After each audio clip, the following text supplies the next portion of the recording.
going to let you in on a little secret.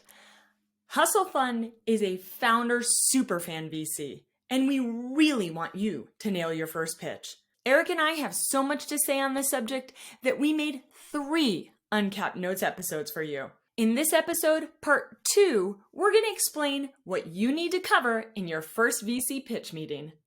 Okay, so what should a founder actually cover in their first meeting with a VC?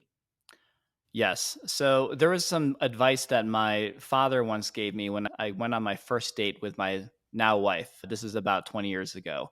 And he said to me, Eric, speak only of pleasantries. It took me a while to understand what it actually meant because that is such an odd old man comment. But the way that I understood it was just like he's saying, don't go into this first meeting talking about how you have an aunt with mental health issues and a history of colon cancer and all this kind of like that's just not sexy.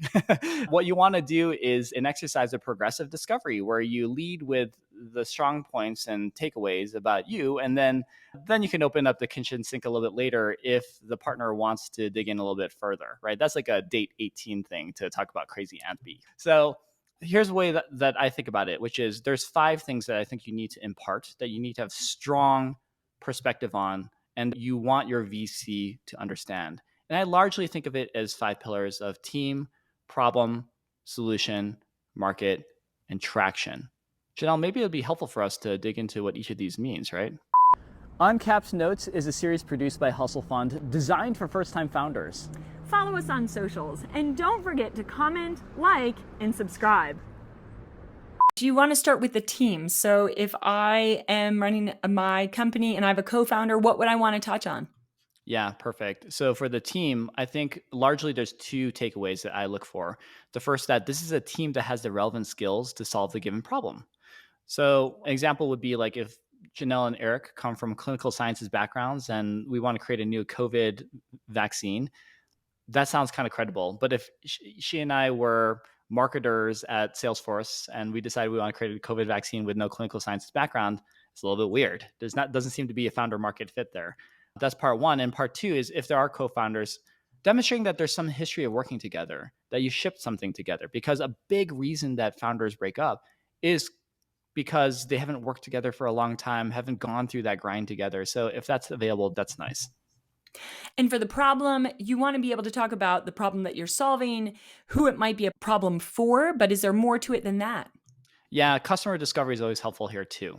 So when you're talking about the problem statement, how did you arrive to it? Did you talk to hundreds of customers? What kinds of survey data do you have? Demonstrating that there's some sort of obsession around truly understanding the nuances of the problem is very important as well. Okay, and then the solution comes next. So what's your solution? And maybe even talk about why your solution is going to be relevant? I think so. I mean, in the early stages, assuming that this is an early first-time founder, usually the product or service that you have is pretty terrible right now. It's an early prototype. It's yet to be fully built. So getting a sense of your vision of what this looks like in 6 months, a year, with some sort of milestones along the way, I think that's enough. Okay, on to market. How big is the market? How are you going to position yourself? Is there more advice that you would give founders for their first pitch here?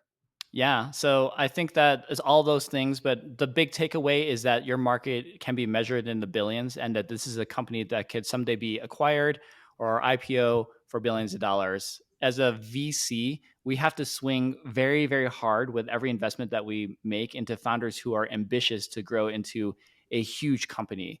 And that's the way that our portfolio mathematics works, is that a lot of companies will fail that we invest in. Just that's the nature of venture capital.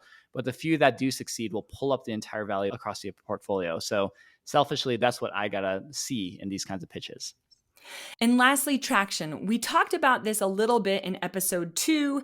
And really, what are you looking for on this one? So for traction, this one I think is pretty flexible. If you're really early, you may not have anything. And we have invested in teams at Hustle Fund that are pretty much at idea stage. But ideally, if there's even a couple users of your product and you have some data in terms of the retention, monthly active use, weekly active use, or maybe if it's more of a SaaS company, SaaS being software as a service, where you're servicing other businesses, if there's an early customer or client or pilot that's running, something to show that you have the capability of building some distribution and are excited about the growth of that side of the business, that's enough probably to round out a really good pitch for this first meeting. Want to learn how to close out your pitch so you can close the deal? Be sure to subscribe and catch episode 5 of Uncapped Notes.